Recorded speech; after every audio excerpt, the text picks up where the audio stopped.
चांचौड़ा विधानसभा क्षेत्र के सभी मतदाता भाइयों बहनों को मेरा प्रणाम।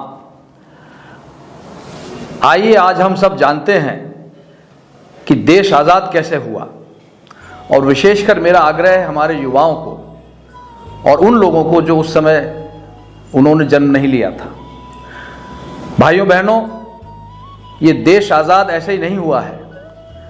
ये देश आज़ाद तब हुआ जब असंख्य हजारों लाखों हमारे स्वतंत्रता संग्राम सेनानियों ने, हमारे नेताओं ने, हमारी महिलाओं ने बलिदान दिया, अंग्रेजों का जुल्म सहा, लड़े, और तब जाके देश आज़ाद हुआ है और आज हम आज़ाद देश में सांस ले रहे हैं। तो आइए हम सब मिलकर इस आज़ादी की कहानी को सुने, समझें, पढ़ें और इस पर चिंतन करके यह देखें कि एक कैसी पार्टी, कांग्रेस पार्टी, जिसने देश को आज़ाद कराया, आइए हम सब मिलकर उसी पार्टी को फिर से सत्ता में लाएं। आइए हम देखते हैं। धन्यवाद। आजाद हवा की हर सांस में उन मतवालों की महक है जो इस मिट्टी के लिए मर मिटे। आज हम आजाद हैं उन कुर्बानियों की वजह से जिन्होंने आजादी की क्रांति से नए भारत की कहानी लिखी। हिंदुस्तान के कण कण में कुर्बानियों का एहसास है। इस मिट्टी में उन वीरों की खुशबू है जिन्होंने आजाद भारत का सपना देखा और अपनी लहू से भारत को स्वतंत्रता का तिलक लगाया। आजादी के लंबे संघर्ष और तमाम मुश्किलों के बाद हिंदुस्तान ने गुलामी की बेड़ियों से निकलकर अपना सिर उठाया। 15 अगस्त 1947 को नया सूरज निकला और देश आजाद हुआ। और इस आजादी के सबसे बड़े महानायक महात्मा गांधी थे। At the stroke of the midnight hour, when the world sleeps, India will awake to life and freedom. अंग्रेजों के अन्याय एवं अत्याचार के विरुद्ध 1885 में अखिल भारतीय कांग्रेस पार्टी की स्थापना हुई, जिसने आजादी की लड़ाई में अलख जगाकर देश को नई ऊर्जा दी। बापू के नेतृत्व में सत्याग्रह, अहिंसा की ताकत, दांडी मार्च, सविनय अवज्ञा आंदोलन और अंग्रेजों भारत छोड़ो की क्रांति से ब्रिटिश हुकूमत का सूर्यास्त किया। युग पुरुष पंडित जवाहरलाल नेहरू, अखंड भारत के प्रेरणा स्रोत सरदार पटेल और जुझारू तेवर वाले नेताजी सुभाष चंद्र बोस जैसे कांग्रेस नेता स्वतंत्रता संग्राम में अग्रणी रहे, तो शहीद भगत सिंह, सुखदेव और राजगुरु सरीखे महान क्रांतिकारियों ने मां भारती के लिए अपने प्राण न्योछावर किए।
उमरी गुरु की पहाड़ी पर जलियांवाला बाग हत्याकांड से करीब 100 साल पहले खून की होली खेली गई। जल, जंगल और जमीन पर विदेशी दखल के खिलाफ जमा हुए आंदोलनकारियों के रक्त से धरती लहूलुहान हो गई थी। कहा जाता है कि फिरंगी हुकूमत के खिलाफ यही उल गुलान का ऐलान हो गया था। एक नौजवान जो धर्म परिवर्तन की आड़ में विदेशी साजिशों को अच्छी तरह से समझता था, एक नौजवान जो फिरंगियों की हर चाल पर नजर रखने लगा था, उसने हुकूमत के खिलाफ सीधा ऐलान कर दिया। वो युवक था धरती आबा बिरसा मुंडा। बिरसा मुंडा की आवाज में इतना सम्मोहन था कि वहां के लोग उनकी एक आवाज पर कुछ भी कर गुजरने के लिए तैयार थे। दिकू राइज टुंटू जना, अबू आराइज एते जना, डकैतों का राज खत्म हो रहा है, हमारा राज आने वाला है। कंपनी डर गई। बिरसा मुंडा पर 500 रुपए का इनाम ऐलान कर दिया गया। साजिश, धोखे और दमन के प्रपंच से बिरसा मुंडा को गिरफ्तार कर लिया गया।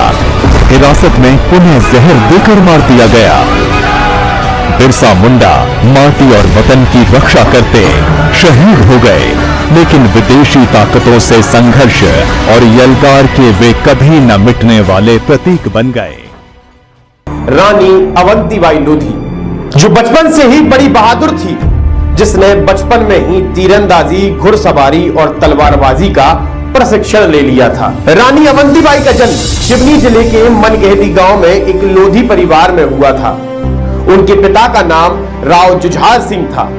जैसे जैसे वो बड़ी होती गईं, सैन्य रणनीति और राज्य के मामलों में माहिर होती गईं। यही वजह थी कि अवंतीबाई के हुनर के किस्से दूर दूर तक मशहूर थे, जिसकी वजह से रामगढ़ के राजा लक्ष्मण सिंह ने अपने पुत्र विक्रमादित्य सिंह से अवंतीबाई के विवाह करने का निर्णय लिया। सभी का जीवन बड़े अच्छे से चल रहा था कि तभी 1950 में रानी अवंतीबाई के ससुर लक्ष्मण सिंह का निधन हो, जिसके बाद युवराज विक्रमादित्य को राज्य का राजा बनाया गया। वे बड़े ही सरल स्वभाव के थे, बड़े ही धार्मिक प्रवृत्ति के थे, जिसकी वजह से वो अपने राज्य पर कम और धार्मिक अनुष्ठानों में ज्यादा समय देते थे। लेकिन कुछ समय बाद राजा विक्रमादित्य सिंह अस्वस्थ रहने लगे और उनकी मृत्यु हो गई। मृत्यु के बाद राज्य का सारा भार रानी अवंतीबाई लोधी के कंधों पर आ गया। रानी अवंतीबाई लोधी के छोटे छोटे 2 पुत्र थे, जिनकी उम्र बेहद कम थी। वो इतने सक्षम नहीं थे कि वो राज्य का सारा भार संभाल सके। लेकिन इस बात की भनक अंग्रेजों के कानों तक पहुंच गई, जिसके बाद डलहौजी की कूटनीति के चलते राज्य में रानी को हटाकर अंग्रेजों ने अपना प्रशासन लागू कर दिया और रानी से कहा कि तुम्हारे बच्चे अभी नाबालिग हैं। जिसके बाद अंग्रेजों ने वहां एक तहसीलदार नियुक्त कर दिया, जो फैसला रानी को रास नहीं आया और रानी ने इसे अपना और सारे राज्य का अपमान समझा। जिसके बाद रानी ने गोरों से प्रतिशोध लेने का सन 1857 की क्रांति के दौरान रानी अवंतीबाई लोधी ने उनके राज्य में प्रशासन कर रहे प्रशासक को अपने राज्य से बाहर निकाल दिया और अंग्रेजों के खिलाफ युद्ध की घोषणा कर दी। जिसके बाद रानी ने अपने पड़ोसी राज्यों को युद्ध में शामिल होने के लिए एक पत्र लिखा।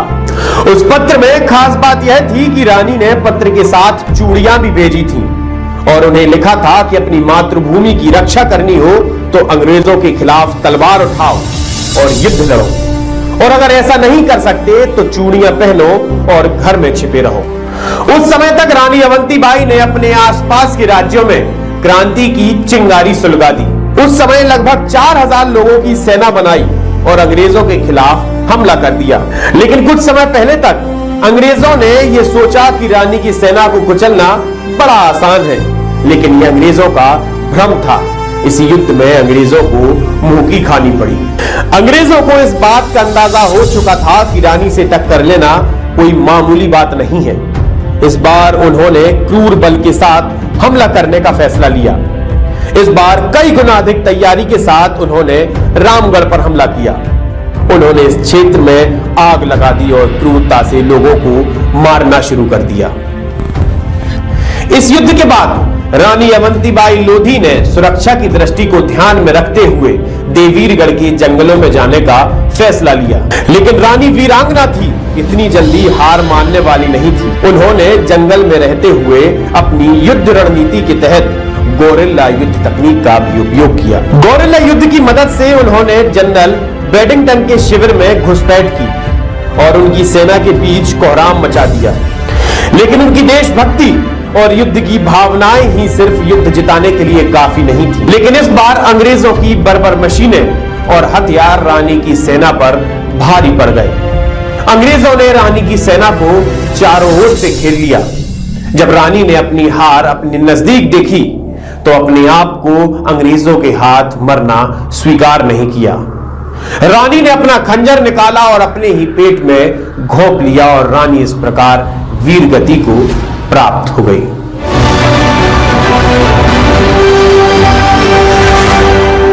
बुंदेले हर बोलों के मुंह हमने सुनी एक कहानी थी। खूब लड़ी मर्दानी वो तो झांसी वाली रानी थी।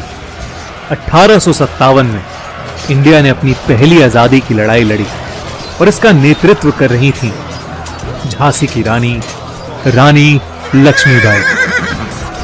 Major general sir Hugh Rose अपने हजारों की संख्या में आर्मी लेकर झांसी पहुंचे। रानी लक्ष्मीबाई और उनकी सेना ने खूब डटकर ब्रिटिश आर्मी का सामना किया और पूरे 5 दिन तक उनको झांसी के किले में घुसने नहीं दिया। झांसी की रानी को लड़ते हुए देख ब्रिटिश सैनिक आश्चर्यचकित थे। उन्होंने इससे पहले कभी भी किसी लड़की को ऐसे लड़ते हुए नहीं देखा था। रानी लक्ष्मीबाई ने अपने घोड़े की रस्सी अपने दांतों के बीच दबाई हुई थी और अपने दोनों हाथों से तलवार चला रही थी और एक साथ दोनों तरफ वार कर रही थी। लेकिन कुछ देर बाद ब्रिटिश आर्मी उन पर हावी होने लगी और तब रानी लक्ष्मीबाई कुछ लोगों को साथ लेकर वहां से निकल गईं। लेकिन तब तक बहुत देर हो चुकी थी। ब्रिटिश आर्मी ने उनका पीछा किया। पहले तलवार से उनके कंधे पर वार किया, फिर एक गोली उनकी कमर को बाईं तरफ से चीरते हुए निकली, पर फिर भी रानी लक्ष्मीबाई लड़ती रही। एक वक्त ऐसा आया कि एक ब्रिटिश सोल्जर ने अपनी तलवार से उनके माथे पर एक बहुत गहरी चोट मारी, जिसकी वजह से वो अपने घोड़े से नीचे गिर गईं। लेकिन फिर भी उन्होंने डटकर उस सोल्जर का सामना किया और उसके कंधे को बुरी तरह घायल कर दिया। उनका काफी खून बह चुका था और उनका बच पाना नामुमकिन था। कुछ देर बाद उन्होंने अपने प्राण त्याग दिए। वो अपने लोगों के लिए, अपनी झांसी के लिए और अपने देश के लिए आखिरी सांस तक लड़ी। पर कौन थी वो? रानी लक्ष्मीबाई 19 नवंबर 1827 में बनारस में पैदा हुई थी। उनकी मां भागीरथी और पिता मोरोपंत तांबे ने उनका नाम मणिकर्णिका रखा था। 4 साल की उम्र में उनकी मां गुजर गई थी, जिसकी वजह से वो हमेशा अपने पिता के साथ ही रहीं। उनके साथ उन्होंने बचपन से ही घुड़सवारी, तलवारबाजी और निशाना साधना सीखा और 19वीं सदी की किसी भी आम लड़की से बहुत अलग बचपन जिया। 15 साल की उम्र में ही उनकी शादी झांसी के राजा गंगाधर राव नेवलकर से हुई। उनके पहले बच्चे की 4 महीने में ही मौत होने की वजह से उन्होंने एक बच्चा गोद लिया था। कुछ समय बाद ही उनके पति गंगाधर अक्सर बीमार रहते थे और कुछ समय बाद ही वो गुजर गए। झांसी का कोई जायज वारिस नहीं था और अंग्रेजों के एक रूल, डॉक्ट्रिन ऑफ लैप्स के चलते अब झांसी पर अंग्रेजों का हक था। लेकिन रानी लक्ष्मीबाई को यह मंजूर नहीं था और अंग्रेजों के लिए उनके पास बस एक जवाब था, मैं किसी कीमत पर झांसी नहीं दूंगी। और इसी तरह शुरू हुआ 1857 का मशहूर युद्ध। कुछ मिलिट्री हमलों के बाद ब्रिटिश आर्मी ने 25 मार्च 1858 में झांसी पर हमला किया और रानी लक्ष्मीबाई को हारकर झांसी छोड़ना पड़ा।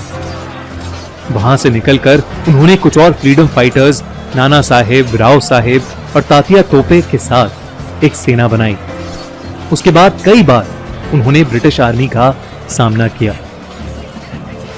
रानी लक्ष्मीबाई को इंडियन फ्रीडम स्ट्रगल का एक बहुत अहम हिस्सा माना जाता है। 1857 में जो लड़ाई उन्होंने शुरू की, उसी की चिंगारी ने देशवासियों में जोश भर दिया और भारत को 1947 में आजादी मिली। उनकी बहादुरी और जज्बा कई लड़कियों और कई लोगों के लिए एक मिसाल है।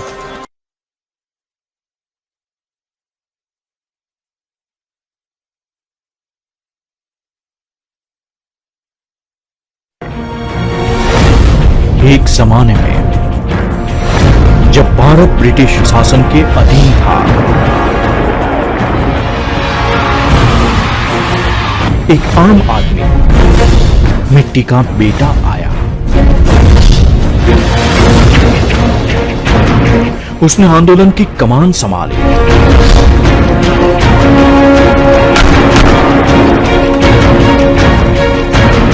और बड़े दर्द एवं पीड़ा के बाद दृढ़ इच्छा शक्ति और निश्चय के साथ भारत को आजादी दिलाने में मदद की।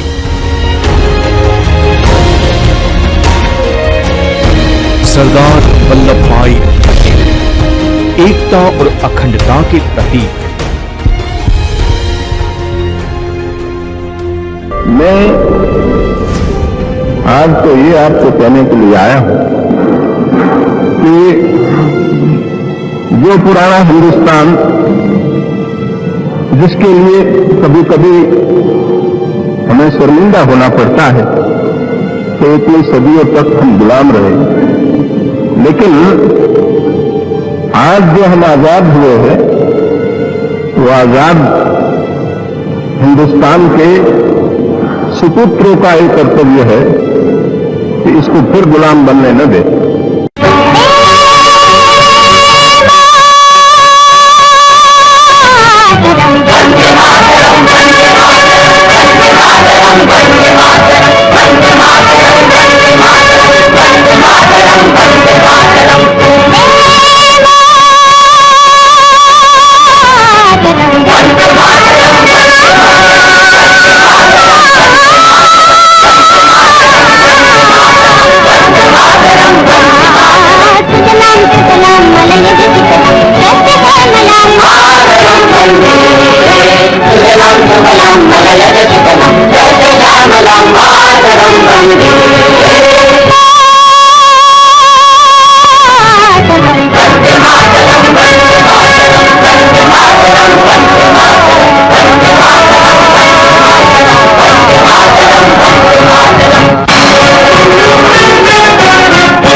भीमराव अंबेडकर यानी बाबा साहेब अंबेडकर आजाद भारत के पहले लॉ मिनिस्टर बने और सबसे पहली बार निचली जाति वालों के साथ हो रहा अन्याय वो पूरे देश के सामने लाए।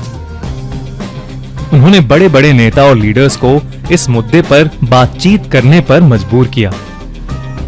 Doctor B R. अंबेडकर ने हमारे देश का कॉन्स्टिट्यूशन लिखा और हर कम्युनिटी, हर समुदाय की इक्वालिटी के लिए रिजर्वेशन बिल लेकर आए। अपने दृढ़ निश्चय और इंसाफ के लिए काम करने के जज्बे की वजह से 1990 में डॉक्टर अंबेडकर को भारत रत्न से सम्मानित किया गया। वो हम सब के लिए हमेशा इक्वालिटी और जस्टिस के एक रोल मॉडल। आदरणीय साथियों, पिछले 40 वर्षों से आप सभी के बीच रहकर हमने क्षेत्र की आम जनता और सर्वहारा वर्ग के विकास, किसानों के साथ उनके संघर्ष में सहभागिता की, महिलाओं और युवाओं को रोजगार से जोड़ने के लिए उनके बीच में रहकर उनकी प्रगति के लिए उनके साथ निरंतर डटकर खड़े रहे हैं।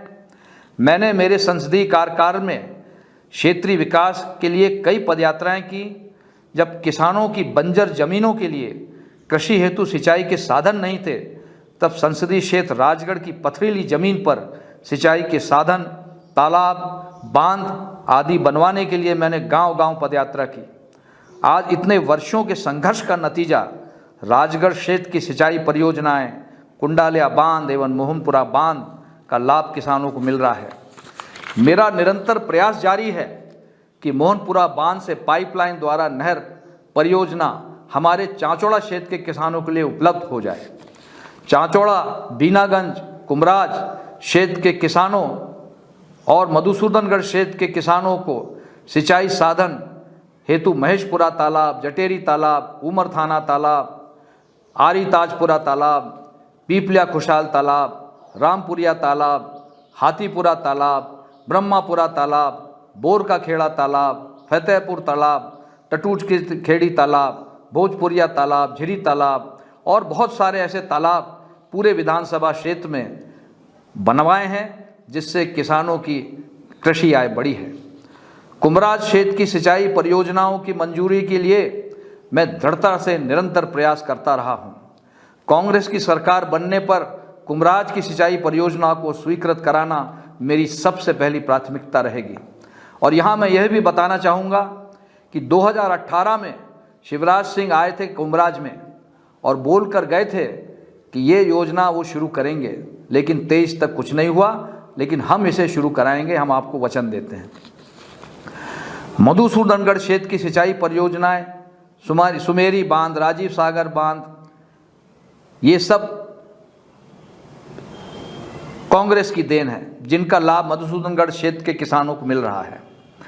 चांचौड़ा विधानसभा क्षेत्र के लिए मेरा प्रयास रहता है कि किसानों के लिए सिंचाई के साधन गांव-गांव तक अधिक से अधिक उपलब्ध हों, जिससे गरीब मजदूर और खेतिहर किसानों का पलायन रोका जा सके। शिक्षा का स्तर सुधारने एवं विद्यालयों में छात्रों के उचित बैठक व्यवस्था के लिए हमने विधायक मद से ग्रामीण क्षेत्र के कई स्कूलों में फर्नीचर उपलब्ध कराए हैं। बच्चे ज़मीन पर बैठते थे और आज बच्चे फर्नीचर है तो ऊपर बैठकर सम्मानजनक शिक्षा प्राप्त कर रहे हैं।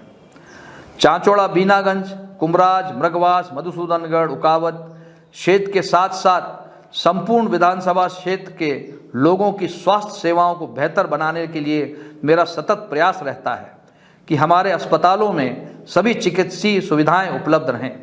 कोरोना कोविड काल में भी हमने सभी अस्पतालों में गेल इंडिया के माध्यम से लगभग 1 करोड़ रुपए के आधुनिक उपकरण, ऑक्सीजन सिलेंडर्स आदि चांचौड़ा, बीनागंज, कुमराज, मधुसूदनगढ़ के अस्पतालों में उपलब्ध करवाए हैं, जिसका लाभ कोविड के मरीजों को मिला। समय समय पर मधुसूदनगढ़, बीनागंज, चांचौड़ा में बड़े चिकित्सा शिविर आयोजित किए गए हैं। महिलाओं को आत्मनिर्भर बनाने के लिए मेरा सदैव प्रयास रहता है। हमने स्वयं सहायता समूहों के माध्यम से महिलाओं को रोजगार, स्वरोजगार, अगरबत्ती निर्माण, मसाला गृह उद्योग, तेल घानी महिला गृह उद्योग, रुई की बत्ती बनाना, सिलाई मशीन वितरण करना आदि छोटे छोटे स्वरोजगारों से जोड़ने का हमारा निरंतर प्रयास जारी है।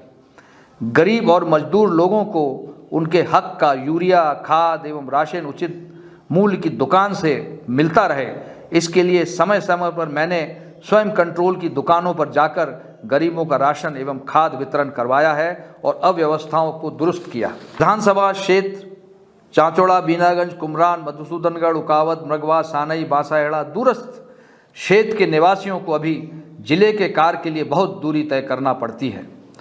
मेरा संकल्प है कि चांचौड़ा को जिला बनाया जाए। इसके लिए आप सब जनता जनार्दन के साथ मिलकर हमने पिछले 5 वर्षों में आंदोलन किए हैं, संघर्ष किया है, लड़ाई लड़ी है और जिला बनाने के लिए पदयात्राएं की हैं। साथियों, पिछली कमलनाथ सरकार ने चांचौड़ा को जिला घोषित कर दिया था, परंतु भाजपा सरकार ने उसको क्रियान्वित तक नहीं किया, जबकि उनके पूर्व मुख्यमंत्री शिवराज सिंह वचन दे चुके थे कि वो करेंगे। साथियों, कांग्रेस की सरकार आने पर चांचौड़ा जिला बनेगा तो पूरे विधानसभा के चहुमुखी विकास के दरवाजे खुलेंगे, जिसका लाभ क्षेत्र की जनता को मिलेगा। चांचौड़ा जिला मुख्यालय पर आवागमन में पैसे एवं समय की बचत होगी। शासकीय कार्यालयों को मुख्यालय चांचौड़ा होने से कार्यों में सुगमता रहेगी। जिला कलेक्टर एवं पुलिस अधीक्षक कार्यालय चांचौड़ा होने से अपराध एवं अपराधियों पर अंकुश रहेगा। चांचौड़ा के जिला बनने से जिला चिकित्सालय का निर्माण होगा, जिससे स्वास्थ्य सेवाओं में वृद्धि होगी। मृगवास, उकावत जैसी बड़ी आबादी को तहसील या उप तहसील का दर्जा मिलेगा। आज मधुसूदनगढ़ में एसडीएम मुख्यालय कार्यालय स्थापित हो पाएगा, जनपद बनेगी। क्षेत्र के हर पंचायत के सरपंच को कार्यों की स्वीकृति हेतु जिला मुख्यालय जाना होता है। चांचौड़ा में जिला मुख्यालय होने से समय एवं पैसों की बचत होगी। विकलांगता प्रमाण पत्र बनवाने हेतु जिला मुख्यालय चांचौड़ा होने से दिव्यांगों को सुलभता रहेगी। जिला मुख्यालय चांचौड़ा बनने से प्रसूति महिलाओं को ऑपरेशन हेतु कम दूरी एवं कम समय लगेगा। शिक्षा के लिए हम कॉलेज यूनिवर्सिटी सब वहीं खुलवाएंगे, जिससे कि हमारे छात्रों को चांचौड़ा से बाहर पढ़ने नहीं जाना पड़े। इन सपनों को साकार करने हेतु आइए हम सब 17 नवंबर को सूरज की पहली किरण के साथ हाथ के पंजे पर बटन दबाकर कांग्रेस को भारी मतों से विजयी बनाएं। धन्यवाद। जय हिंद। चांचौड़ा विधानसभा क्षेत्र के सभी भाइयों बहनों, मतदाता भाइयों बहनों को मेरा प्रणाम।